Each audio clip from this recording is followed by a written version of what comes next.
Okay, let's talk about sitting with the bass. I personally, most of the time, use a strap. But if you're not going to use a strap, you could sit with the bass right on your right leg.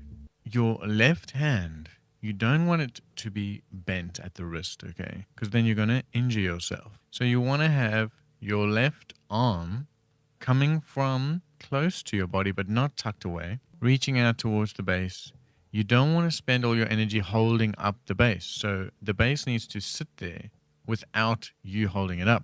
Now with the right arm, some people might lean their arm on the bass a bit, and then the hand comes over, and we'll talk about plucking the notes soon.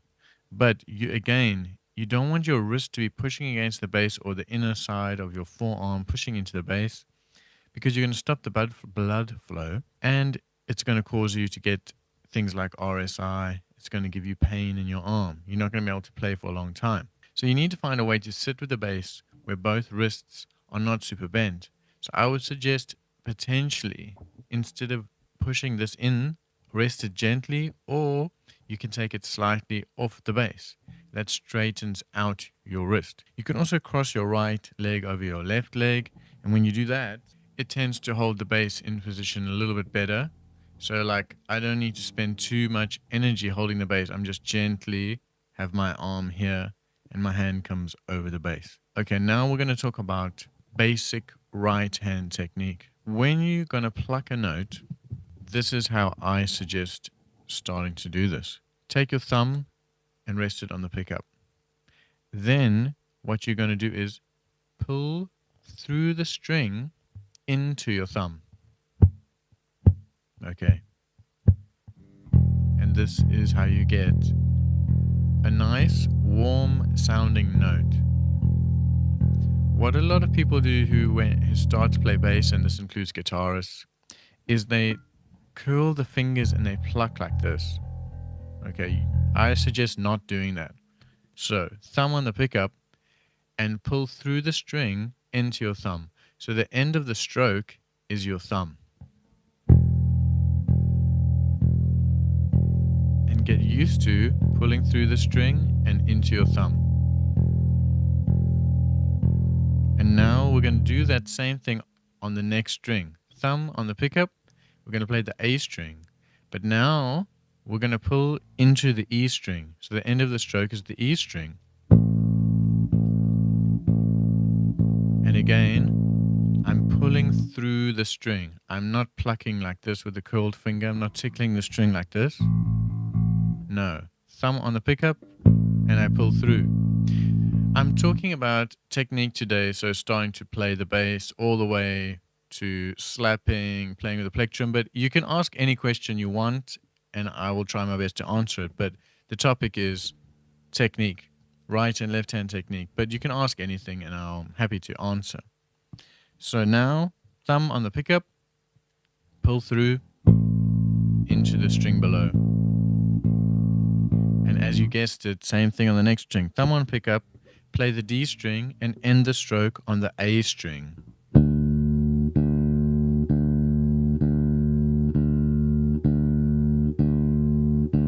And lastly, G string. And now here, some people keep their thumb on the pickup. I've moved my thumb to the E string to stop it from vibrating when I'm not playing it. And I'm playing through the G string into the D string. Yes, I do play 5-string sometimes. I love 5-string basses. Sounds amazing.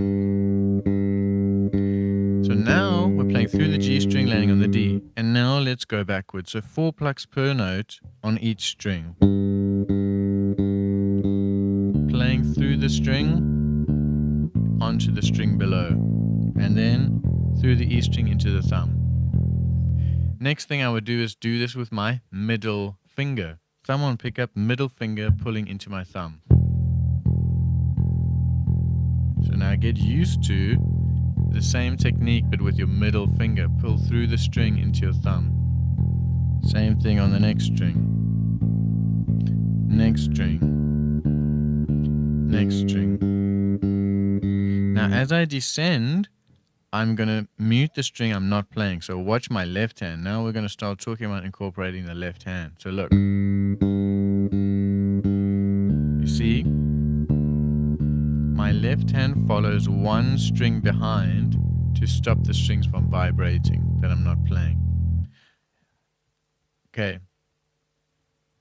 I can definitely do a video on more chords and for 5 strings at some point for sure. Chords on 5-string bass. Yes, I can do that at some point, definitely. Next step now is to alternate. So now we're going to go index, middle, index, middle. We're always going to start on the index and we're always going to play index, middle, index, middle, index, middle. Okay, so check it out. Index, middle, index, middle. And try to keep pulling through the string into your thumb. And now we take this concept to each string.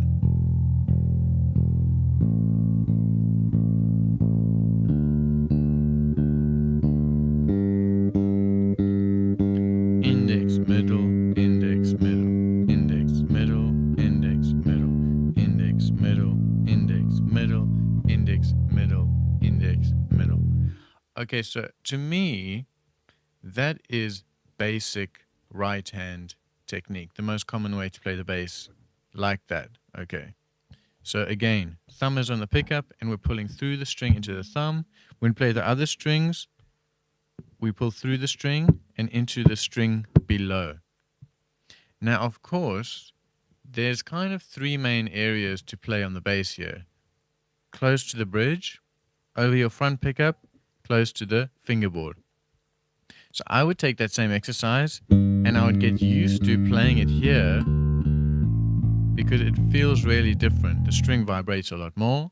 And then I would get used to playing on the back pickup or close to the bridge because it has a different sound that you might want to use. And as well, you have to pull the string a bit harder because it's more tight at the back here. So again, take that technique, play it over here, get used to it here. This is the most common position for most bass players. But get used to playing on the back pickup and get used to playing close to the fretboard because it's a totally different sound and you want a different sound. And it feels really different. It's difficult to play faster lines over here because the string is vibrating a lot. So now let's get into some basic left hand technique. Now you can play bass with one finger on your left hand.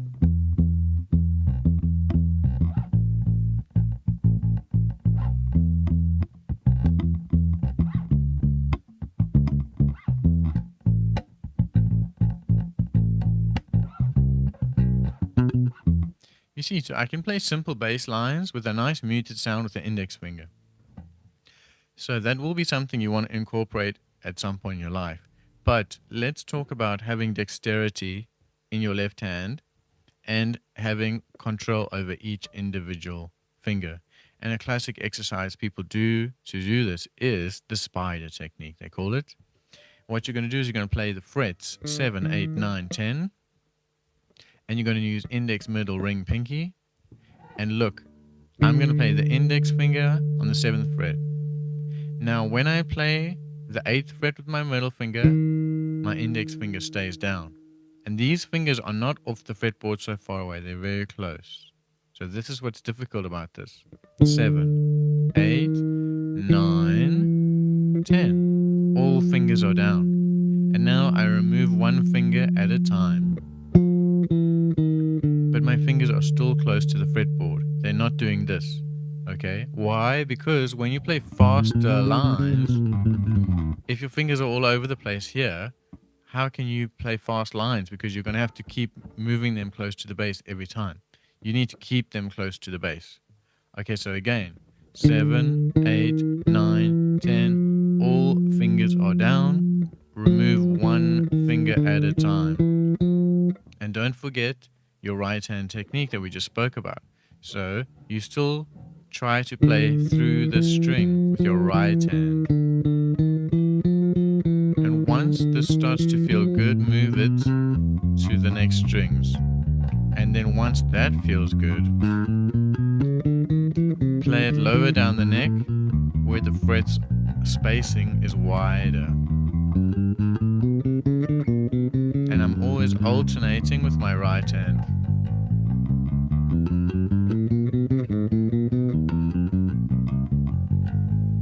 Okay, cool. Then it's up to you how deep you want to go with that exercise. You can start to vary the order. You can play 3, you can play 4, 2, 3, 1. So this is how you improve your dexterity. 4, 2, 3, 1. Or 2, 3, 2, 3, 4, 1. So yeah, you can kind of just make up your own variations of the exercise if you get bored of the first one. And just make sure your fingers are close to the bass. You have a nice arc in the hand, like you're holding a can of Fanta orange. Okay. So that's like how to get independence in your fingers. But don't be fooled that that's the only way to play bass. So people say this is good technique. You know, left hand looks like a violin player or something. But incredible bass players make incredible bass lines and bass sound and have incredible tone. Playing with 2 fingers or playing with 1 finger, like I said.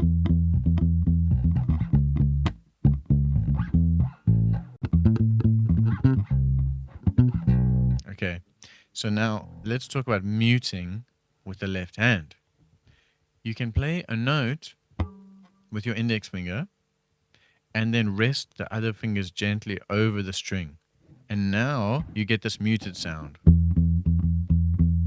Almost Motown-y, kind of James Jamerson-y, which I like.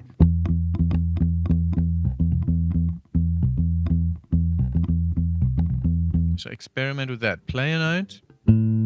Rest these fingers on the string and listen to that muted sound. And now I can play 2 notes, the 5th below, like that, and rest my fingers over 2 strings and play this kind of sound.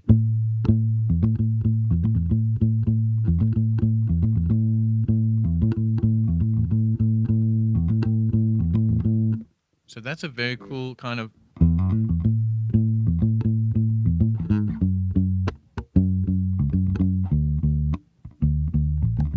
really cool kind of old school soul Motown-y sound. So that's like how you get a muted sound, muting with the left hand. Okay. You can also mute with the right hand by palm muting. So I really like to play like this. So you gently rest your side of your palm close to the bridge and you drop your thumb through the string like this. So you drop it through the string into the string above. I'm talking about the pitch, okay? So I'm playing the E string. The end of the stroke is the A string. You see? And now take something like your pentatonic scale and play it with this kind of muted sound, muted with the right hand.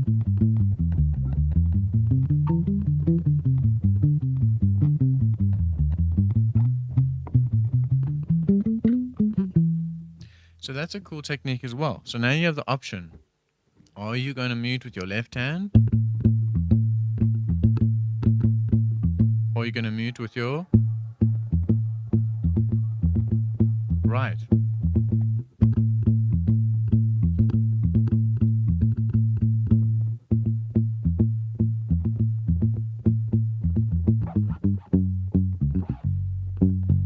So they kind of have a little bit of a different flavor, you know.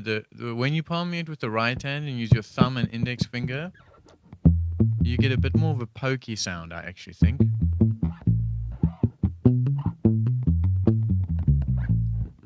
Whereas when you play with the left hand muting, I think you get a bit more bass in the sound.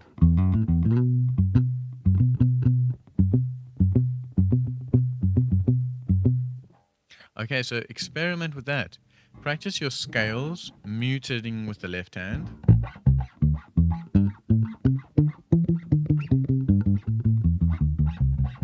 And then muting with the right hand.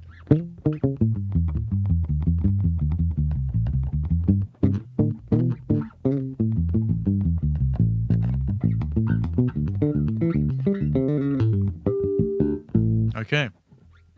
Any questions? We're talking about bass technique today. We're starting from the very beginning, and right now we've been talking about muting with the left hand versus muting with the right hand. Okay, any questions, please let me know. So now I'm going to talk about thoughts on fretless. Fretless, amazing. Sounds beautiful. If you can play it in tune with a nice feel, fretless is incredible. It's a beautiful, beautiful sound. Of course, I love Jacko. I love Pino Palladino when he played fretless. So yes, I love fretless vibes. Okay, now let's talk about raking. So in terms of the right hand, we got used to, in the beginning of the lesson, alternating. Okay. And we kind of get stuck alternating. But when you descend faster kind of lines, sometimes it's actually quicker to when you are descending. You see, I ended this note with my index. I might choose to play index again on the next string, like that, because this motion of raking is a lot quicker than if I had to play each note individually alternating, because I'm just doing this basically. Okay, so when you descend,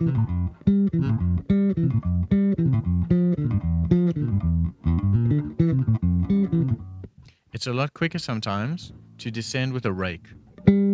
So, one finger getting dragged across the string. And you can't really do that when you ascend, because you can't rake up unless you use your thumb.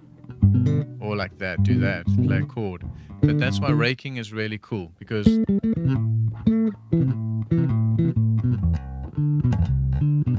can play these faster lines by just dragging your index across the string. So practice that, you know, play arpeggios.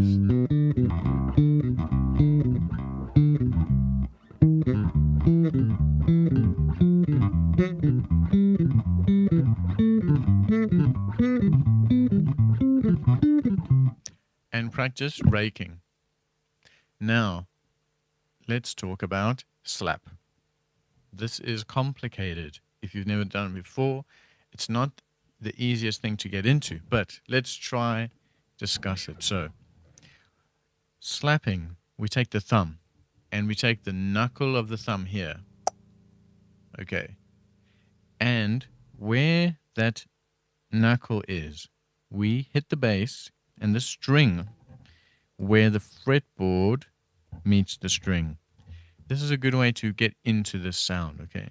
And now, think about rotating the wrist into the bass and it's loose. Don't like hit and hold. No, it's kind of, imagine you're playing like bongos. It's nice and loose. So don't be stiff with this. And imagine you're bouncing a ball, but you're flowing with the ball, not meeting the ball as it hits your hand. You're kind of going with the bounce of the ball up and down. This flow. And now let's take the note A, and where the knuckle is on the thumb, we hit the string here.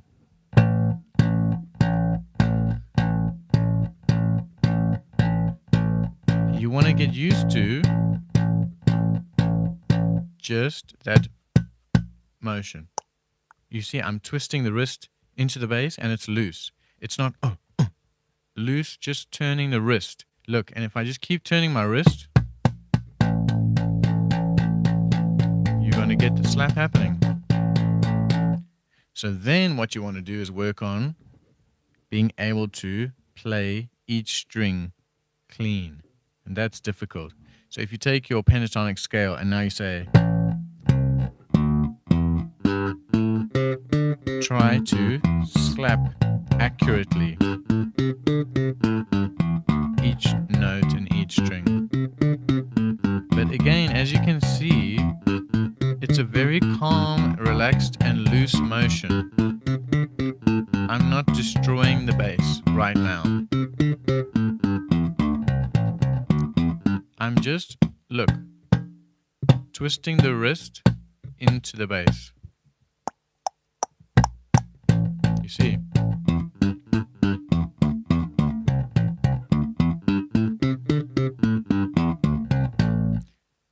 And you can see I'm hitting, you can see it's red. Right the knuckle of the thumb, I'm twisting the hand and meeting my string at the knuckle. Okay, so that's like basic slap technique, I would say. And now we're going to get used to adding the pluck. Now what we do with the pluck is we put our index finger under the string and we just pull through the string. Now you don't need to do it hard because already just the act of doing that produces a snap sound. I don't have to rip the string out. Just the fact that I'm pulling through the string gives me the pluck. Okay. Now what you want to do is you might want to try playing octaves. So you might want to play, let's take that A and the octave, and we're going to slap the low octave and pluck the high octave. Now, if you've ever played guitar, I kind of think of this as the downstroke and upstroke. So a loose strumming guitar, this kind of thing. I'm not like destroying the bass going down and then ripping the bass out. My hand is just doing this, as if I'm strumming guitar. You see, I take the same motion, and now I'm slapping and plucking. So it's calm, it's loose, but the difficult part is actually the accuracy. Once you get that sound happening, the difficult part is hitting that and plucking through the string with accuracy. That's why you want to do this really slow. Okay, but like I said, get used to loose, and that's your downstroke, and that's your upstroke, like a plectrum, or like strumming a guitar, and start to slowly play octaves.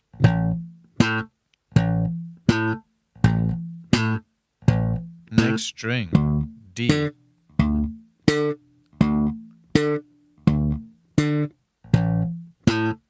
Okay. Now once this starts sounding good, try get 2 thumbs and a plug.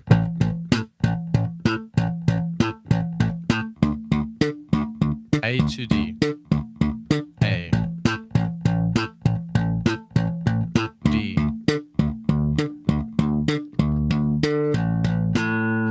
Okay.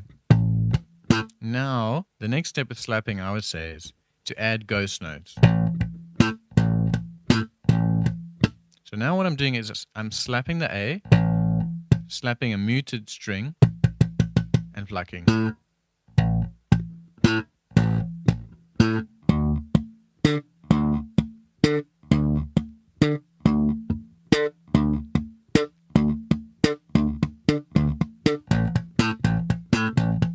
So that's the next step. The first step was the slap, then the pluck, then double slap and a pluck, then slap, ghost, slap, pluck. And again, to get that ghost note, I'm just taking the weight of my finger slightly off the bass and muting with the left hand. Now, another thing you can add to basic slap stuff is the hammer-on. So now you're going to have hammer-on, ghost note, slap, pluck.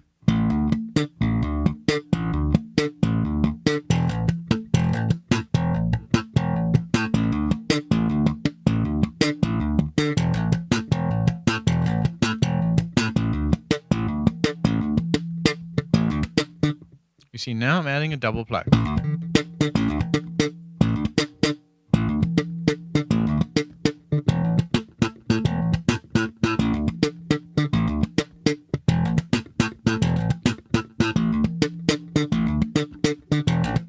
So now we've got slap, hammer on, ghost note, double pluck.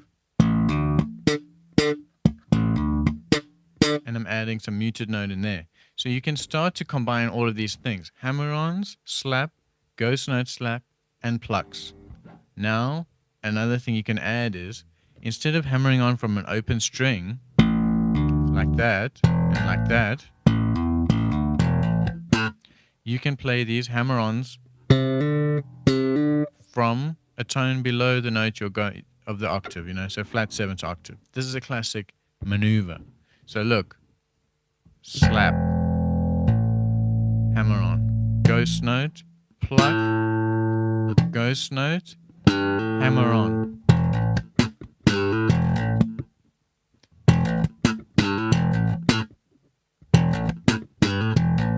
And do it on the next set of strings.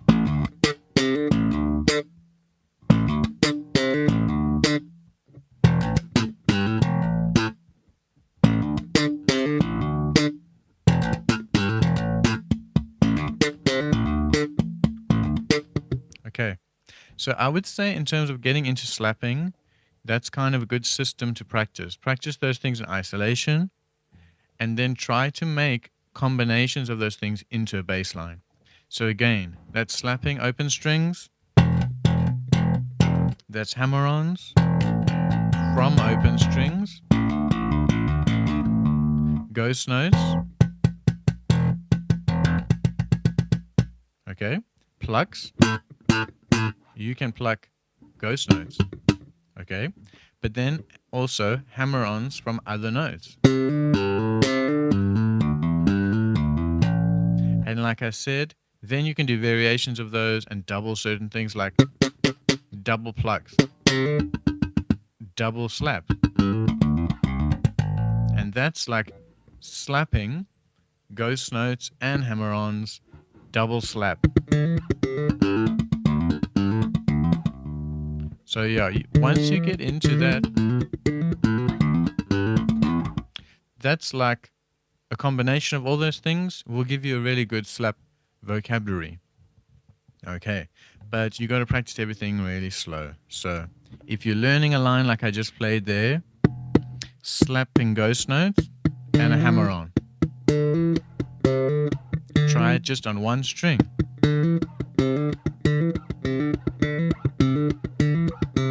Try it across 2 strings.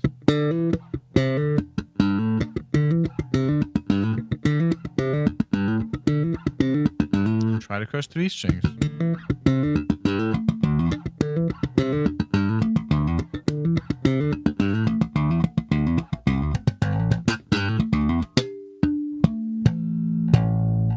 Okay, so there you go. That's like a slap crash course. Any questions, please put it in the chat. We are here hanging out. This has been all about basic bass technique from the start until, as you can see, we're getting into some pretty hectic slap stuff. But we went through just basic right hand technique, basic left hand technique. You know, and now we've been talking about slap. If there's any questions about anything, please put it in the chat. I'm going to talk about playing with a plectrum now. So, rest in peace to Anthony Jackson, a bass legend who just passed away. He played with the plectrum a lot, and I was a giant fan of his playing. He is very inspirational to me, and he played with the plectrum a lot and sounded amazing doing that. I'm sure you've all heard Money, Money, Money, Money with his amazing playing on that. But yeah, what he did a lot, which was similar to Carol Kay, is playing downstrokes with the plectrum. So I want to talk about now playing with the plectrum. So I like to hold the pick. Rip AJ, exactly. What an absolute legendary beast of a bass player. One of my favorites ever. So with the plectrum, I put my thumb across the plectrum. Okay. So my thumb on my index finger, and the plectrum pops out like that. Now, I really like using thinner plectrums than most bass players. This is controversial, you know. I saw bass players in the comments going, whatever. This is like, what is this? I don't know, but it's pretty thin, okay? Let me see what this is. This is a 0.6, so I think this is 0.5. So I use 0.5 mil. The red Dunlop. That's my favorite plectrum. And I've done so much A/B tests with this, blind A/B test, recording every single plectrum with the same bass line into Ableton, and then blind testing it until I get my favorite 3, and then going through those 3, mixing them around. And I've done this so many times, and I always love the sound of the red Dunlop. So that's just my personal preference. Everyone is different, you know. If I was going to use a bit of a heavier one, I would go the orange Dunlop. And still, that's quite a thin pick for bass players. But I don't care. I just love how it sounds. Because I can whack the string quite hard, but it's not like sounding so loud and disgusting.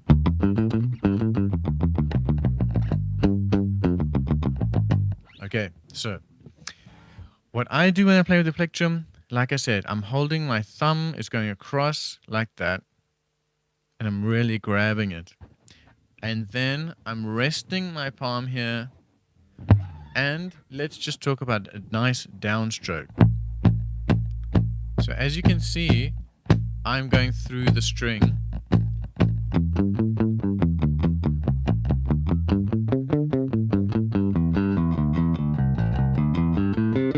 And as I move closer to the neck pickup and take my palm off of the bridge, you get less of this kind of muted, thin sound that I do like. And more of an open, kind of rocky sound. So you got to practice really moving your arm down through the string for downstrokes.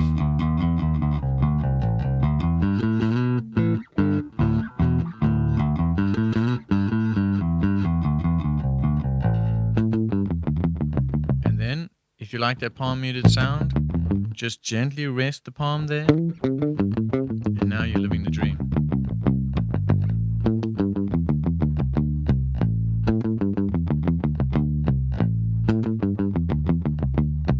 Okay, so that's downstrokes.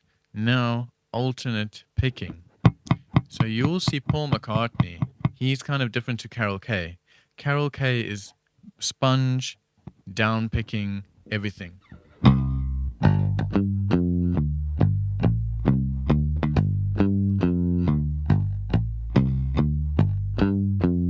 But Paul McCartney is more...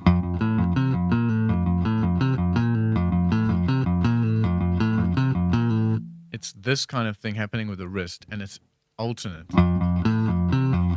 So this is actually, if you've never played with a pick, this is not the easiest thing. So here, I'm playing with, starting with the upstroke.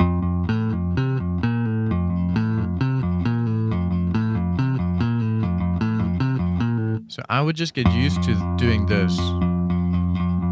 Playing up and down strokes, alternate picking, and try just getting an even sound.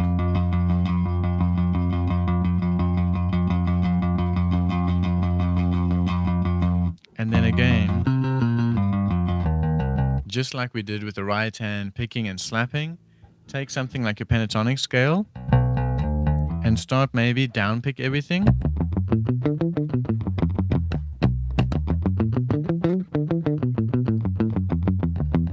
And then down pick with no muting.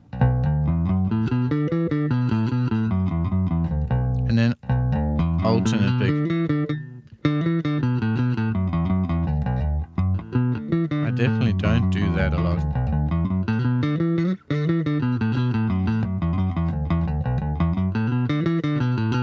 There you go. 2 plucks per note.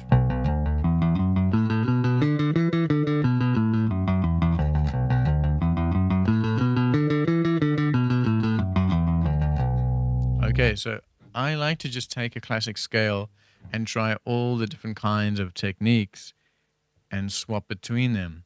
So as you can see, if I'm practicing with playing with a pick, I'm going to play in a muted downstroke way.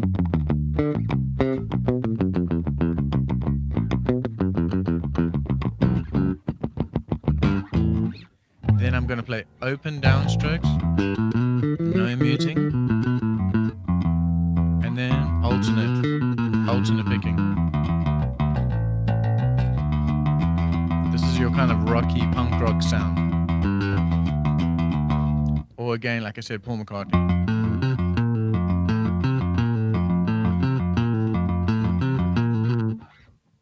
So that's how I approach playing with the pick. So a lot of people hold it in different ways. Some people hold it really like between the thumb and the index, and they have it almost like a guitar player. But yeah, I kind of grab it with the thumb and the inside of the index. It's like solid, really holding it in my hand, not at the tip of these fingers like this, like a chicken shadow puppet.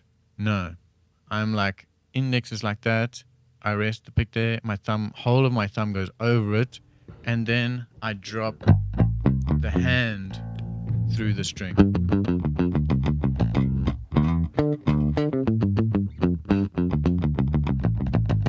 And again, then you just practice your classic bass stuff, you know. Like I said, pentatonics and octaves. And then take bass lines you already know. That's a classic thing to do. So for instance, Billie Jean, try playing it with downstrokes.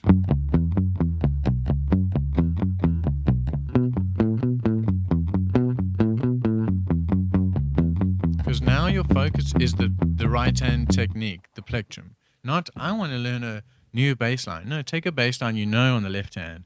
And then, see, now I'm practicing it with open alternate picking. It doesn't sound right like the track, but at least I'm practicing it. Okay. So that's how I would kind of work on playing with the plectrum. Get the technique right, choose the pick you like the feel of and you like the sound of, learn to hold it. I said I hold it like gripping it. Some people, it's like this in between their fingers. It's all dependent on the sound you want and how you like to play and the style of music you like to play. I was just saying there, I use quite thin picks for a bass player. I use the red Dunlop or the orange Dunlop, but most of the time the red one. I'm gripping it and I'm dropping my hand through the string. I'm not doing this. You know, like tickling. No. Because I like to have like a bigger, warmer sound.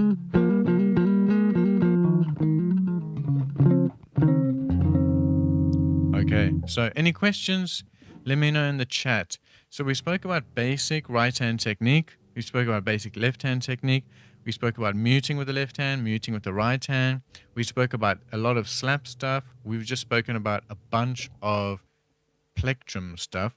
So I think for today, that's a good place for anyone who's getting started with those different techniques on bass. If you missed all that, I'm going to upload the video later.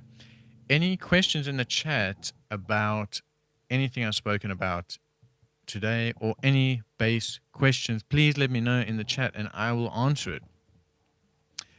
Yeah. I don't know if I missed anything. I'm sure I missed a million things. I can't talk about, you know, everything there is on bass, or the video will be 9 hours long and my computer will explode. So yeah, any questions about anything to do with bass, whack it in the chat.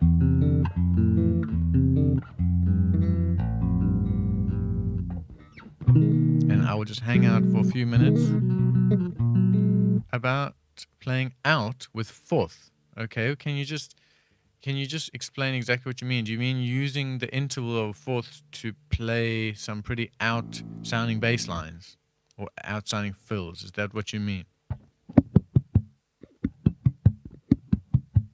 Because yeah.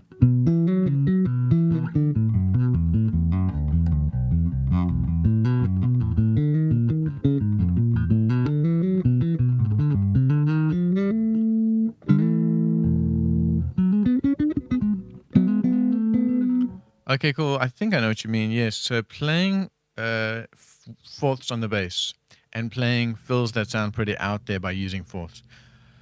So let's take B Dorian. Okay. Here's B Dorian, 3-note per string.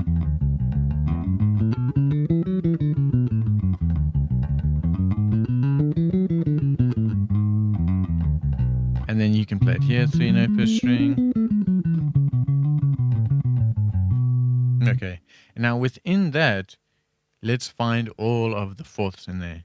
So there's a fourth of the root, fourth of the second, fourth of the fourth, fifth, sixth, seventh. You never talk about.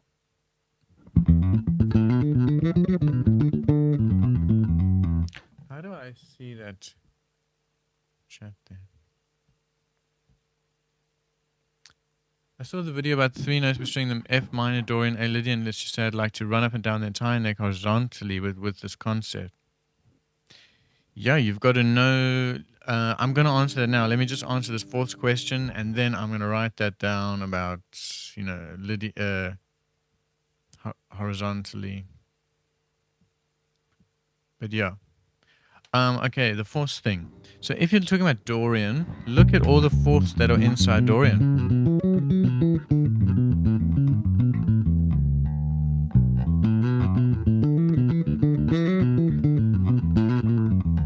The biggest skill you picked up from AJ. Wow. Oof, great question. I'm going to answer that as well. I'm writing that down. Okay. So I just want to answer this fourth question quickly, and then I'm going to talk about those. I'm going to answer those two questions as well. So look, inside of Dorian, you've got all these fourths. Everything is a fourth except off of the flat 3.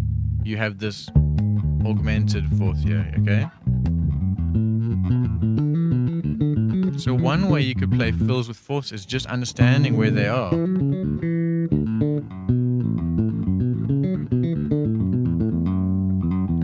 And those already sound pretty out there, even though they are all diatonic.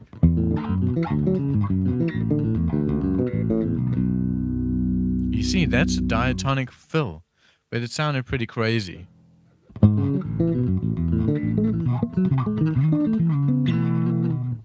But it's all diatonic. So that's one way to play pretty out-sounding fills with fourths. Just know where they are and alter the rhythm and vary the order you play them in. The question about Lydian and A flat, I mean, I hope I understood it correctly. You asked about playing it like all across the neck. I would just make sure you understand the concept, which maybe you do. So yeah, B flat dominant 7, I'm playing A flat major 7 or F Dorian. You need to know F Dorian across the whole bass, so you can work out how to play it horizontally. So yeah, learning it across 2 octaves is really good. And then linking the shapes, 3 note per string. But then always playing that on top of B flat dominant 7. But yeah, learn your Dorian shape in every single way you can, which is to me like backwards, the classic way, 3 note per string across 2 octaves, and then work on creating motifs on a B flat dominant 7, taking it through F Dorian across the whole bass. Okay, using the intervals like we just spoke about. Fourths, can you play all the fifths of F Dorian and play that on top of B flat dominant 7, or all the fourths of F Dorian on B flat dominant 7?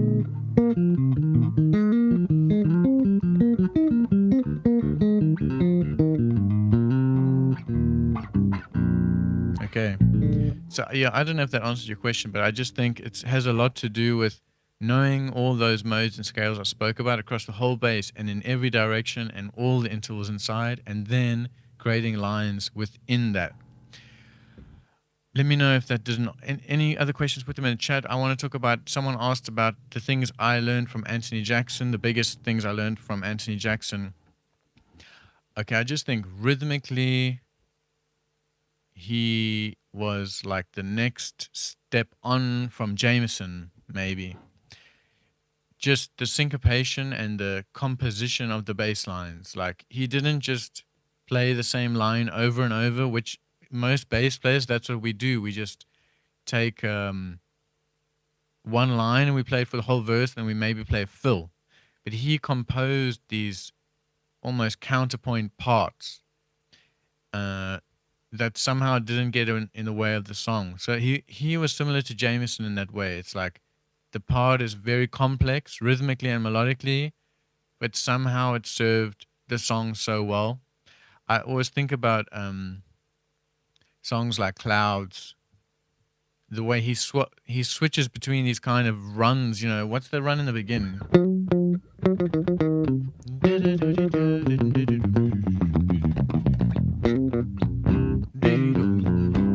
Like, he'll play these crazy runs, and then next minute go boom, boom. Then he'll go into this big quarter notes.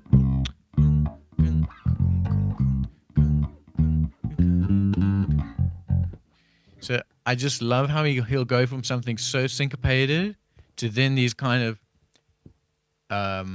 short quarter note walking bass line in a modern context thing, you know. And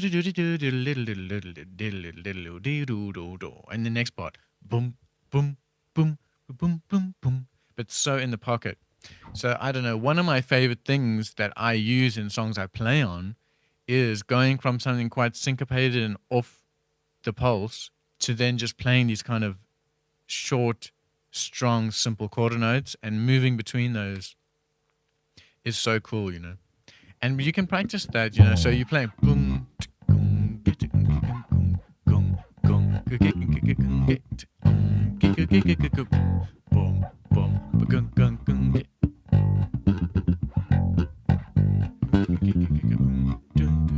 you know what I mean? So swapping between and then going boom, boom, boom, boom, boom, boom, boom. I think that makes both the syncopated, crazy rhythmic thing and the short, like, quarter note thing, it makes both of them have a bigger impact. Because if you just played this the whole time, if you just went like this,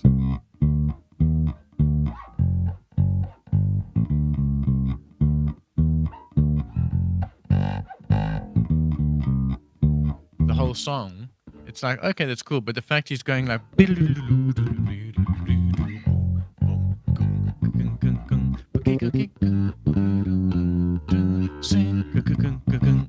so he's, yeah, I just think, anyways, I could speak a lot about him. But if none of you have checked out the song Clouds by Shaka Khan with Anthony Jackson on bass, you should definitely check that song out and learn that crazy run. That's got to be either tuned down or 5-string bass or 6-string bass. I mean, he created the 6-string bass basically. So yeah, his playing with Shaka Khan is probably my favorite stuff of his. And then of course, money, money, money, money. That's, what an incredible bass line. But yeah, also with Michel Camillo, I used to learn those. Well, I cannot remember it now. You play these insane unison runs with Michel Camillo, however you say it. That stuff, some of those songs, when they're playing in the big band, you got to check that out. If you've never checked that out, Anthony Jackson playing with Michel Camillo with the big band. I think there's a live video on YouTube you can watch. And yeah, he plays these big, long, you know, these kind of lines, but unison with the left hand of the piano. It's crazy, you know. And I did spend a lot of time learning those, which, I don't know, it's so cool learning these super melodic bass parts. Okay, any other questions about bass playing or anything? Today we spoke a lot about mainly technique today, right hand, left hand technique, slap, plectrum, basic sitting with the bass. That was all at the beginning of the video, but I'll upload this once the live stream ends. His voicing is really gets me. I didn't know how he does it. Yeah, he's incredible.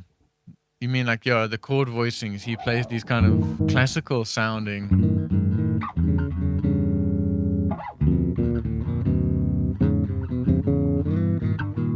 He plays like these bass solos where he just uses these counterpoint, almost classical jazz harmony chords. Yeah, he's just a super unique guy and so serious about bass, you know. Definitely more serious than me. There's some interviews with him where I'm like, wow. Hello from France. What is up? Any questions about bass? Let me know. We've just been chatting about Anthony Jackson for a while, which is really cool because I'm glad we got to speak about him. So yeah. Okay, well, I think I covered a lot today with right hand technique stuff. I'm going to put the video up later, so if you missed any of that and you want to check it out, you'll be able to check it out. Otherwise, any last questions about bass or bass playing, please let me know.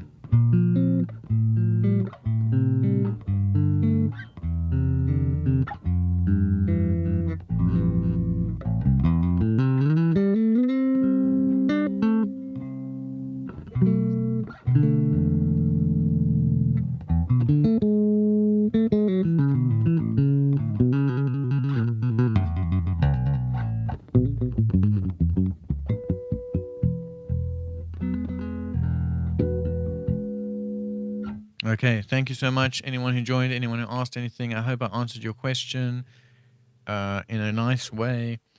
This video will be up on the YouTube page very soon. If you ever want to message me, please message me on Instagram, Celebrity Pedals, where we are into our when to use the diminished scale. I've done quite a lot of videos on this if you want to check those out, but I like to use it on dominant chords, and I'll just give a quick example of this. So let's do this. If I go like, let's see. So this is C dominant 7 that you're hearing right now. Okay, so on the third of any dominant chord is an diminished. So look, here's your C dominant 7. Okay, look here. There is an E diminished chord inside of C dominant 7. Look. So on the third of any dominant chord is a diminished chord. In this case, on the C dominant 7, you have your E diminished. Right there. So I really like to play on dominant chords, diminished scales and diminished lines off the third. And because diminished stuff is symmetrical, that means that once you figure out a nice line or voicing, you can just move it in minor thirds. So as an example, here's E diminished on C dominant 7. Now look what happens when I move this in thirds. Check it out.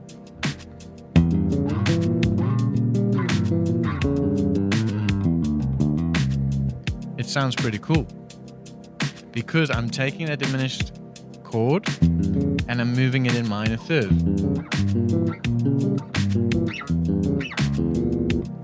So you can play diminished stuff off of the third of dominant chords. Now I did that with chords there. I could do that with another chord type like this. This is another voicing for E diminished. And again, I can play that in minor thirds. Go up and down minor thirds. And it's going to always work.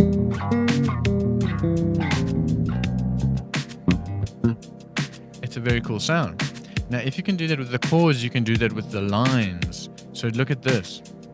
Again, here's just your E diminished. Okay, so here's your E diminished kind of scale.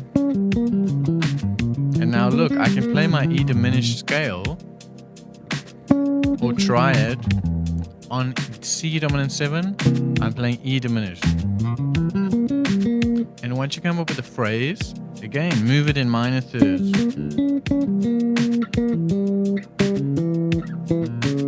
Or in tritones.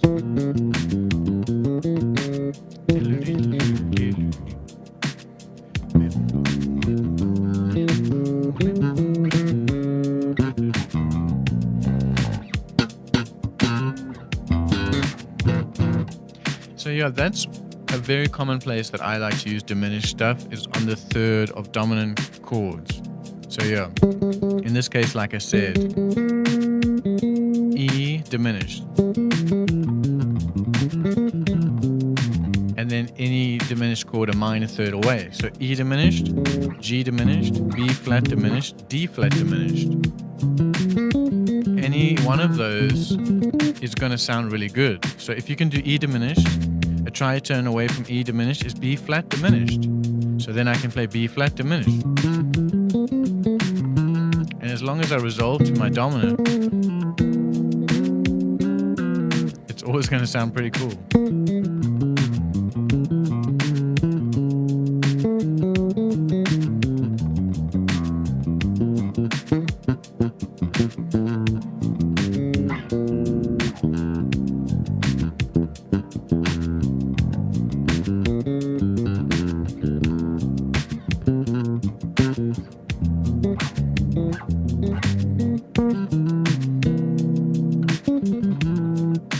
Okay, so yeah, that was just a bit about how I might use diminished. And the most common place that I use diminished stuff is on dominant chords. And on any dominant chord, on the third of the dominant is a diminished chord. And that means you can play all diminished stuff from that third, in that case, E diminished. And because you can move diminished in minor thirds, that means you can play E diminished, G diminished, B flat diminished, D flat diminished. Works in other styles except jazz?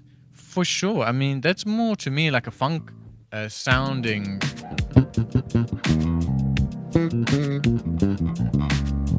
Like, I don't think this sounds like jazz.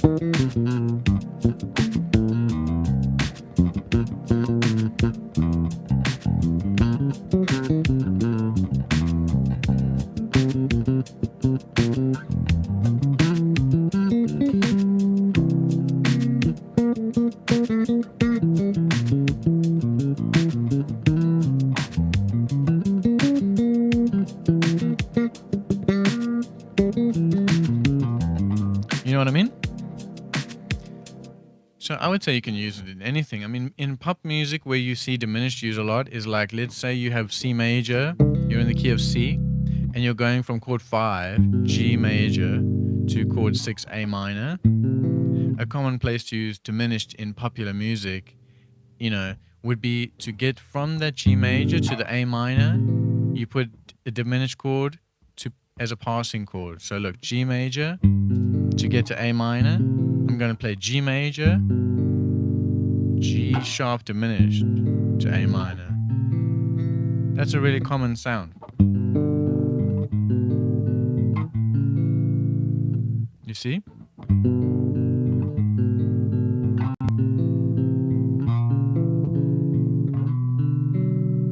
So you can use diminished as a passing chord between diatonic chords. If I was going to go from A minor to B minor, and I'm in the key of G major, so here A minor to B minor in the key of G major, I could play A minor, B flat diminished, B minor, C major, D flat diminished, D major. You see, I'm putting that diminished chord just as a passing chord between diatonic chords. And if you can do that as a concept and it works, that means that I could play on bass. I could suggest that.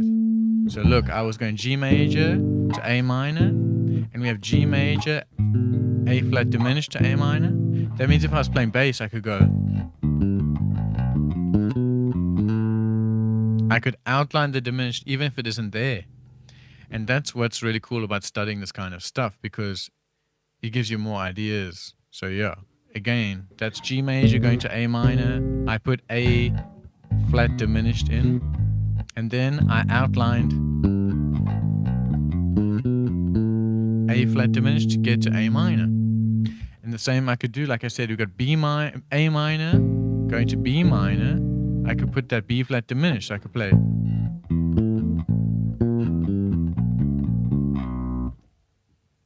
And now I'm kind of making it feel as if this happened.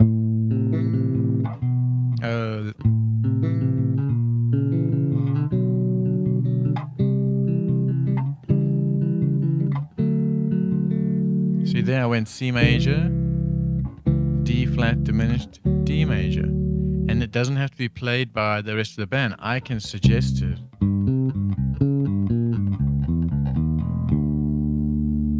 So yeah, I'm implying that diminished passing chord.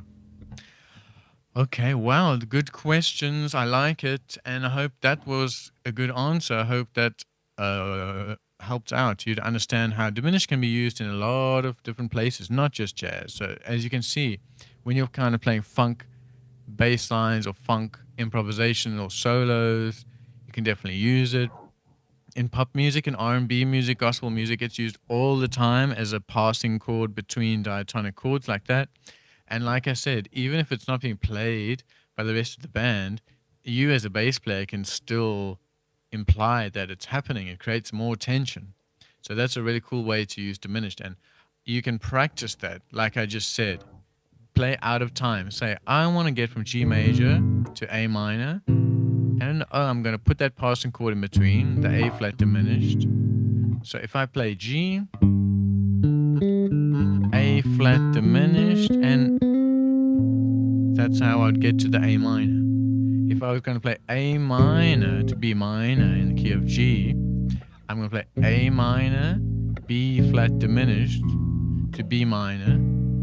I would practice it out of time. A minor, B flat diminished, and that's how I would get to B. It's there. That could be one way.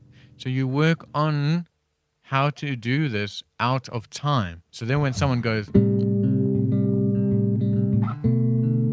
you're gonna